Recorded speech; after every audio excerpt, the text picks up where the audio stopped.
چنانچہ ہمارے سلسلہ کے ایک بزرگ تھے حضرت مولانا عبد الغفور مدنی رحمت اللہ، مدینہ طیبہ میں تھے، اللہ نے ان سے بہت کام لیا، وفات ہو گئی۔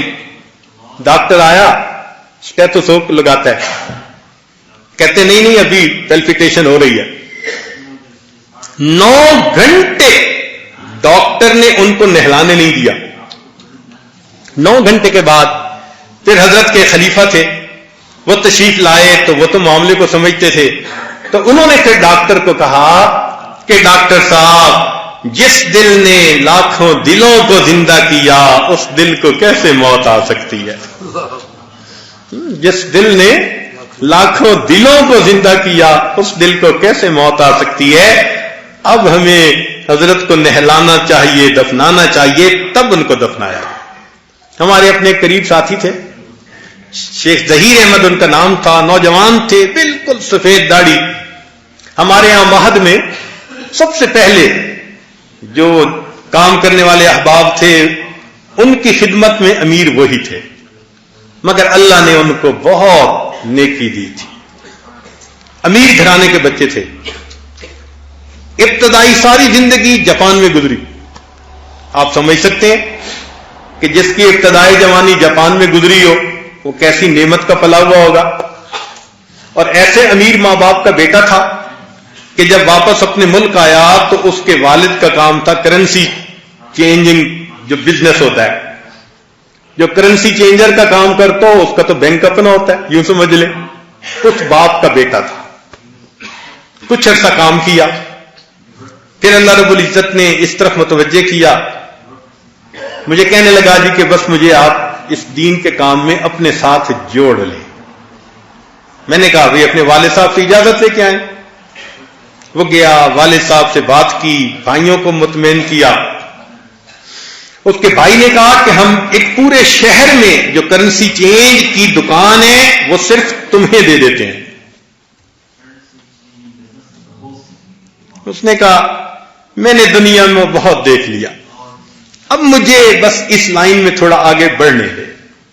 خیر محنت کر کے آ گیا، پھر آ کے اس نے یہاں کام شروع کر دیا، اور یہاں چٹائی پہ سوتا تھا، تکیہ بھی نہیں ہوتا تھا۔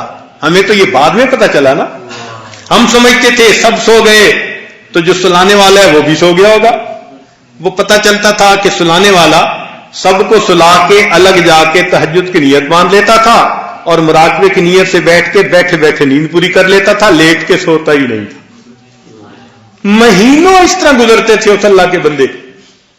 بعد میں مجھے پتا چلا کہ اس نے کہا ہوا تھا، وہ جو روٹی بنانے والا ہے، کہ بھائی سب مہمانوں کی روٹی بنانا، میری روٹی بنانے کی ضرورت نہیں، میں کھا لیا کروں گا۔ تو میں نے بعد میں پوچھا بھائی کہاں سے کھاتا تھا؟ بس حضرت آپ کی جو روٹی بچ جاتی تھی، کبھی آدھی کبھی چوتھا حصہ، بس وہی کھا کے گزارا کر لیتا تھا، روٹی نہیں پکتی تھی اس کی۔ یہ بعد میں پتہ چلا، اور ایسا کام کہ چھپا کے کرتا تھا، پتہ نہیں چلنے دیا۔ اللہ نے اتنا متبع سنت بنایا تھا۔ سفر میں گئے اور گاڑی میں ہیں، بیٹھنا چاہتے ہیں، پیٹرول ڈلوایا تو کسی نے پانی کا گلاس لا کے دیا، تو وہ وہیں بیٹھ گیا، اس نے پانی پیا، سنت کے مطابق دے دیا۔ اس نے کہا کھڑے کھڑے پی لیتے۔